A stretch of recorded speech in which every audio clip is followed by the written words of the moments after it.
Shalom mtu wa Mungu, kwa majina naitwa Mtemi Buberwa, niko hapa Muleba mjini. Bila shaka wewe ambao unaniangalia umekuwa mfuatiliaji wangu mzuri pale ambapo tunapokuwa tunatoa mauzo yetu kwenye mitandao ya kijamii yote. Popote pale ambako unaona video hii, elewa kwamba nakupenda. Wewe pia ndo unanifanya au ndo unanipa nguvu ya kuendelea kuweka video zetu kwenye mtandao wa kijamii. Kwa nini tunaweka? Kwa sababu tunajua kuna mtu wetu wa muhimu ambaye huwa anafuatilia hizi clip ambazo watu tunaziweka. Kwa hiyo tunalazimika kuweka. Hicho nakupenda hata kama sikujui, lakini akili yangu najua upo na unaangalia kile ambacho tunakifanya. Tuko hapa Muleba mjini, huduma ni ngome ya uzima.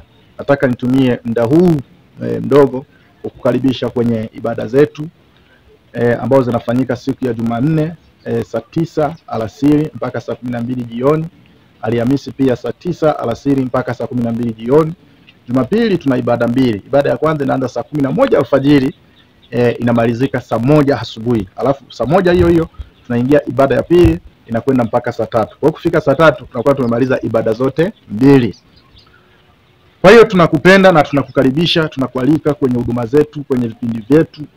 Kama unavyokuwa unaziona huduma zetu huko kwenye mitandao, kwenye TV, unavyosikiliza kwenye redio, kila hengo ziko vile vile, lakini pia shauku yetu kubwa ni wewe pia kuona tunaungana sasa kwenye huduma zetu.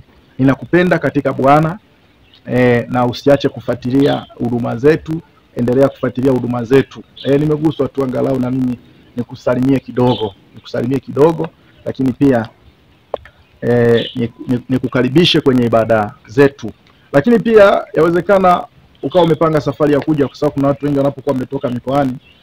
Ukifika hapa Muleba tunajulikana, hautahangaika sana. Wewe uliza tu kwamba nauliza kwa nabii. Ukisema kwa nabii, watu basi watakuelekeza, au unaweza ukachukua bodaboda ukaambia nipeleke kwa nabii, au nipeleke kwa Mtemi, au nipeleke kwa Buberwa, au nipeleke kwa Joshua, au nipeleke kwa yule mchungaji ambaye huwa anaombea watu. Basi yote hayo majina yatakufanya ufike hapa tulipo. Nakupenda katika Bwana. Endelea kufuatilia vipindi vyetu, ninakukaribisha hapa ngomeni. Mungu akubariki sana. Nikiwa hapa madhabahuni na ninakuombea heri na baraka popote pale ulipo. Amen. Buberwa ndio